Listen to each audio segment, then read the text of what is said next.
screening, how to proceed further in further promoting ROP and dealing complicated cases. Sir, to you. Thanks, Anu, and thanks, Rekha Madam, for having me here. So I'm just filling in for Dr. Parag, who is not able to come because of some mother's health issues. So when you are dealing with, as rightly pointed out by both Dr. Alex as well as Dr. Lekha, that when you are dealing with a premature baby, we want the pediatrician to manage the baby in such a way that we don't get any sort of retinopathy or at the maximum milder stage 1, very mild disease. But in case they go on to treatable disease, like Dr. Lekha pointed out the guidelines of the early treatment ROP studies. So we can see that timely management with both injections and laser should be able to prevent and give a very nice outcome. You can try to limit the amount of laser and a very favorable anatomical outcome also. But there are occasions where, in spite of all these, we end up with very bad disease because of the tractional complications or because of improper sensitization of both the NICU personnel and doctors. They end up not getting screened and then end up with such a eye. So we don't want to see this, but in case that happens, we need not lose hope and try to intervene as early as possible. And as I already pointed out by the first speaker, you can see that we have the stage 4 and stage 5. 4 meaning that if it's in macula involved or not, depending on that, we have 4A and 4B. And in stage 5, it is total retinal detachment. So before we consider surgery in these patients, we should first thing is to see whether the patient is fit enough to get operated. We have had patients who are lowest birth weight is around 650, which are operated not at the time of surgery. So we had to call the NICU in charge along with the anesthetist to be present in the theater during the surgery, because they are very critical and they may collapse at any time. So we need to have very good backup. So other normal babies, we operate and immediately shift to the NICU after the surgery. So the baby should be fit enough to undergo this surgical procedure, anesthesia procedure, and proper evaluation to get the anatomy of the disease by both indirect ophthalmoscopy and ultrasound is very critical to understand how to deal with these eyes. So a very early mild regressing disease, when there's a mild TRD, you can always observe. But for stage 4A, a little bit more in the periphery, you can do scleral buckling, which causes alteration in the fibrovascular remodeling of the fibrosis, which can lead to reattachment of the retina. But that can be seen only in a very few percentage of eyes. So usually in significant disease, we need to do some sort of intraretinal procedure that can be a vitrectomy with the conservation of lens in patients who have a stage 4 disease. And in stage 5, there's no option, but we have to deal with we have to remove the lens because there's no space between the lens and the retina. And sometimes when there's corneal complication and corneal scarring, when patients come in very late, you may have to do a combined keratoplasty and open sky vitrectomy in those patients. We had 2-3 cases which are done, but they did not do well. So that's something which you don't really want to do actually. This is one of the older videos showing the 20 gauge surgery being performed in stage 4 disease. You can see the bulky the instruments, and you have to keep in mind that the preterm babies have a very small eyeball, and using these bulky instruments was a little bit difficult, and suturing in the thin and elastic clear was not very easy.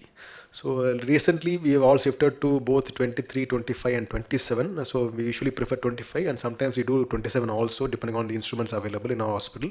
So which makes light a little bit much more simpler, and we can get away without suturing in a significant number of people if the ports do not leak. And in stage 4B, the disease surgery is very minimalistic. We just try to remove the traction. There is no need to induce PVD. There is no need to peel off all the membranes. So we try to limit and release the traction. And in case the laser is inadequate, to do some little bit of laser and stop there. So actually, the surgical time is quite less compared to adult vitrectomy, either an RD or a diabetic retinopathy. Only thing is you should take care to avoid lens touch, and don't be too aggressive trying to peel all the membranes and ending up with breaks. Because once a break happens, that is the end of the story. There are a few cases where in spite of breaks they have survived, but otherwise a break means the surgery is over at that point of time.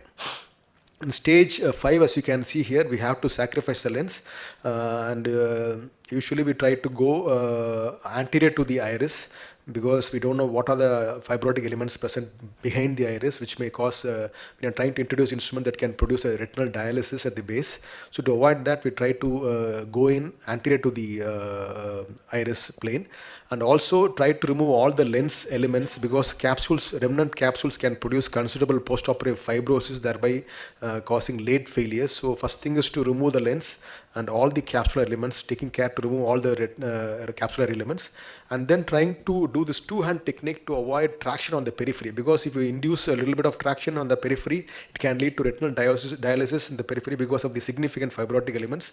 And first is to divide the central fibrotic element into multiple quadrants, like dividing a pizza or a pie, whatever you call it, and then you try to open up the funnel. And once you are sure that you have released most of the anterior traction, then you can sometimes inject a visco. Sometimes you may have to do a subretinal drainage like you do in scleral buckling to sort of mobilize some space for doing all these procedures, but that's in a few percentage. But most of the times we can get away without drainage. But in advanced cases, or when there's altered blood in the subretinal space, you may have to do external drainage to make up for some space.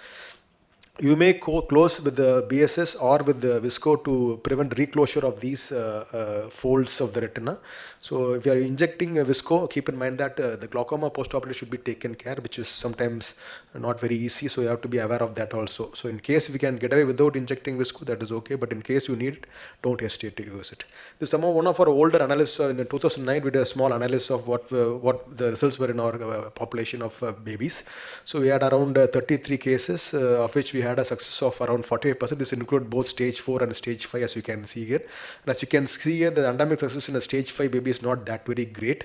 So which is something which we don't want to encounter and operate in these cases. Some photographs from that study. So you're dealing with this surgery, you have to understand all these implications of the additions from posterior to ridge to ridge, and anterior to lens to ridge, and as well as periphery to ridge.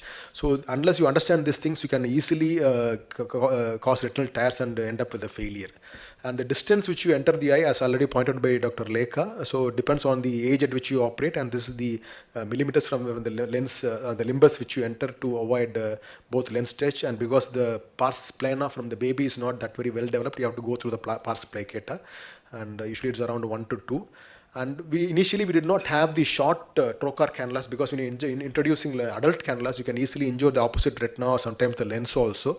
So now we have the short, both from Alcon as well as Aurora, we have the short cannulas. But initially what we used to do is, so you introduce a small silicone tire, 240 tire, to create some space between the tip, so that the entry of the trocar inside the ear is lesser, thereby avoiding unnecessary injury to the opposite side retina or the lens. So this we just hook onto the trocar cannulas and then use it as it is. So now we do have short cannulas, so now we have stopped doing this, but this was the initial sort of modification which are using to prevent injury. So this helps the entry of the trocars to shorten the entry of the trocars. There's again some results from that second study which we did. So this is actually one more study, a recent study for stage 5 25 gauge surgery, and you can see here in this now we had better results compared to the older study, which included both the stage 5 also. And as already pointed out by the first speaker, the stage 5 you have A, B and C depending upon whether disc is seen and disc is not seen, and whether there are anti-segment complications. So there is a small study, nice study to prognosticate the outcomes of stage 5 surgery. And this is one of the studies by Dr. Mano et al. So around 54 eyes were included, and they showed that the complete reattachment was obtained in stage 5 eyes where the disc was visible, and 39%, 40% in patients who had RD with the invisible disc, and in stage 5C they were considered to be inoperable in most cases, because I told you these corneal complications may warrant keratoplasty, open sky vitrectomy. We have done only 2 cases in the hospital till now, both were failures, so we have stopped doing that actually. We have to do keratoplasty along with the surgery. So one take-home message is that do not give up in these babies who end up with the serious complications, and long-term follow-up, as again Dr. Lekha pointed out, these people can end up with late, even after the 13-14 years, they can end up with the breaks and RD. We have 2 cases of early vitrectomy we did, and after 13 or 14 years of age group, they have developed peripheral tears ending up with the recurrent retinal detachment. That was initially TRD, which now went in for a REG-RD after so many years. So apart from that, you have to watch out for the refractive errors, the glaucoma part, which is very significant, which may be missed by routine people, and also the amblyopia management in these kids. And sometimes these kids may be not normal, so they may have cognitive disability, which also needs appropriate addressed. It has to be addressed. And in cases where they end up with very poor vision, don't just send them home. Always tie up with some facility which gives them both educational and vocational guidance, because a lot of parents are not totally lost, and you have to guide them to so that the kids do not end up as a vegetable at home. So try to help them to move on life in spite of having a poor vision. Thank you for your attention. Thank you, sir. So you can continue with the same next talk also. Okay. So this is regarding the ROP telescreening which you are doing in a hospital, a pet project of Dr. Parag. He's put a lot of passion and effort into this because initially we felt that we are only able to, the limited manpower which we have at Arvind, we are not able to cover a lot of NICUs, both surrounding both the multiple, we have around 4-5 districts around Coimbatore, which we are not able to cover. So, as already pointed out the first speaker, we have a considerable problem at hand. So, as I told you, that there is limited resources for both in hospital or anywhere else. So, with the aid from the US aid, we started this ROP SOS, or Retinopathy of Premature Eradication, Save Our Sight project with the help of US aid, United States Agency for International Development. And later on, we have some, for the second phase, we also got some support from Mr. Subrato Bagchi, who was the founder of a Mindtree. So this is what our aim was, to set up a unit which can move around with the shuttle, RedCam shuttle, which is used to capture fundus images in neonates and kids, and use that as a screening tool so that we can avoid sending doctors and we can send trained personnel. So this is what this is a RedCam shuttle, which is a sort of a mobile version of the RedCam, which is a little bit less heavy and it can be easily moved around. This has got a laptop instead of a desktop. But otherwise the kit is almost same only, a little bit lesser weightage compared to the original thing. And these so-called trainers, screeners are trained by using the model eye in the initial phase, and then in the hospital under guidance we have either a senior trained person or the doctor himself. They are trained to screen on premature babies. So after the training they are satisfactory and their competence is satisfactory, they are sent in a van to all the peripheral NICUs, and each week we have one hospital. We have around 2 vans which move around the various districts, and this van is customized to carry this RedCam shuttle. So it has got a spring spring bonds which helps to prevent and a padded compartment for preventing the damage of the RedCam shuttle when the van bounces through uneven roads, so it prevents damage to the shuttle. It's got a padded room and a sort of elastic buckles to move it around and also not get injured. This fan facility also has the mobile unit, the Iridex laser, which can be taken in case a patient is screened to be found to be having a treatable disease. Then the doctor visits the hospital in the next strip, and they can do the laser at the NICUs in case the patient is not fit enough to be moved to the main center. So this image which was shot over, captured using the RedCam or then transferred to the base center using the cell phone GPRS and the current 4G and 5G technology. And we have doing this retinopathy screening called the Arvind diabetic retinopathy eyes screening, which we have the software for screening a diabetic retinopathy. So a modified version of this software was initially used. We have been using it for the retinopathy of premature screening also. So the same software which you use for DR screening. Again, we have a mobile slit lamp as well as fundus camera for DR screening. So same what we used in that, it's called the address system. So that was used, modified and used for the ROP screening also. This is currently what are some of these districts which you cover from Coimbatore. So we have few districts in Kerala also, but mainly we are dealing with the Karur, Namakkal, Erode, Tirupur and Salem districts. So this is what we do. Apart from the screening process itself, we have a lot of posters in the entrance of the NICU so that the parents are also aware of what should be done for their premature babies. Apart from the general care, that eye also needs to be screened. We also the NICU staff to distribute these pamphlets so that in case they get discharged, they can come to the hospital for the follow-up of the screening. And also people who have been enrolled in this ROP SOS, we send regular SOS SMS in case they skip their follow-up visits. So totally, in this project, in the first phase, we from 2015 to 2017, around 7,000 babies were screened, of which 111 babies had found to be severe ROPs, and laser was done to 129, and 84 patients got injection, and 4 eyes ended up with a significant disease which needed surgical intervention. Just showing a video of how this is being done. As you can see here, this is the RedCam shuttle, which is being loaded onto the so-called padded compartment with the spring bonds or what you have here, and then this is along with the van, driver, one more external staff for the helping the driver, and also two trained people go there. Around 4 people travel in the van, and once they capture image, this is sent either to the base unit where you have a desktop, but in case the surgeon is not available in the hospital, this can be accessed from his cell phone also. The software is installed in some of the we have 3 doctors who have their software installed in their cell phone also, in case they are out for some reason, for lunch or even for other reasons. So our turnover time is within the first 45 minutes, the result has to be delivered to the hospital. So we have that as a sort of an endpoint, and so in case the patient is not available, the doctor is not available in the base hospital, he can always use the cell phone to use the same software and identify and give the advice so that whether they need to be treated or observed or come back to the base hospital for the follow-up. So all this advice is given within 30-45 minutes at the maximum for 1 hour.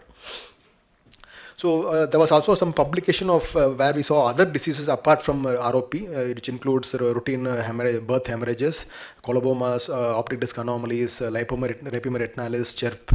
So all these multiple other disorders were identified during the ROP screening, which was we published their results also. Sometimes this may help to pick up other diseases apart from this thing. So apart from this, we tried to sort of educate the paramedical personnel, and we have conducted so many CME programs which showed a good impact on the follow-up of the number of patients who were able to enroll into the ROP SOS program.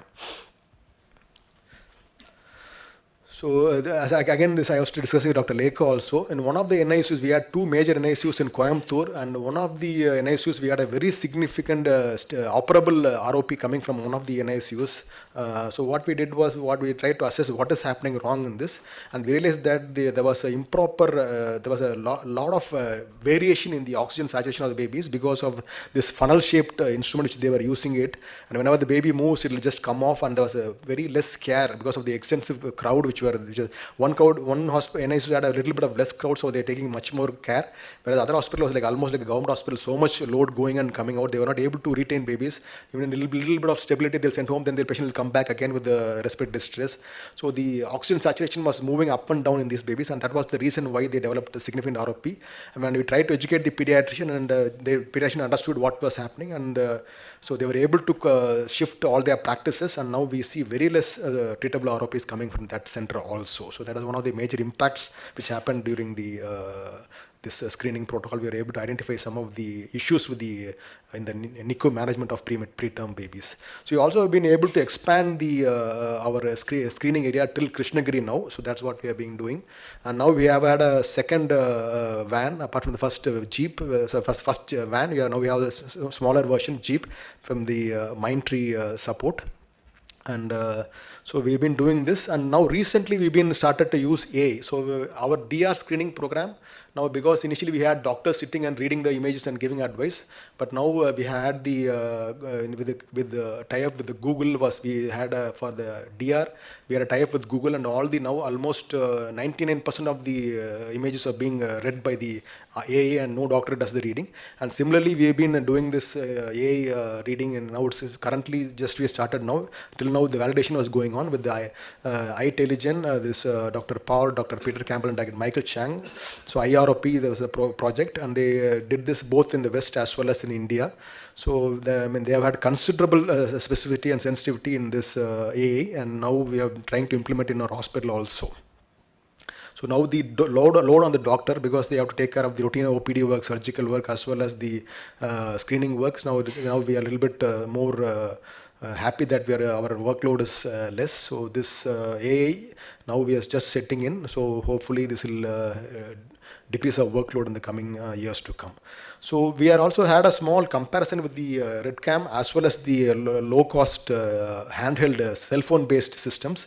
Unfortunately, these handheld simpler devices were not able to give that very nice photographs like the RedCam could, and there was a very intense, like what you call a skill intense procedure. So even if the screener is not that very skillful, they could not get clear images, especially of the periphery. So right now, the truth is that the cell phone based cameras are not a very reliable tool for, especially for ROP screening. So it's better to use the established capture systems like the RedCam or the 4S. As I told you, the cell phone, this is the limitation. Which, so as I told you now, with all this, we have been able to take care of a larger population which was not able to do when you are doing a physical doctor screening. So with the help of the paramedical staff, we have trained them, and now the area and the number of children we are able to cover is very vast, and this has helped to reach out to much more peripheral NICUs. And this has made a really big impact in our care delivery to the preterm babies. I'll stop here. Thank you for the attention. Thank you, sir.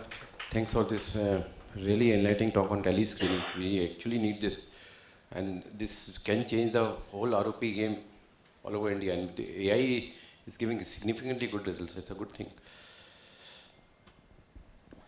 And we should not have a hesitation to accept the advances in technology.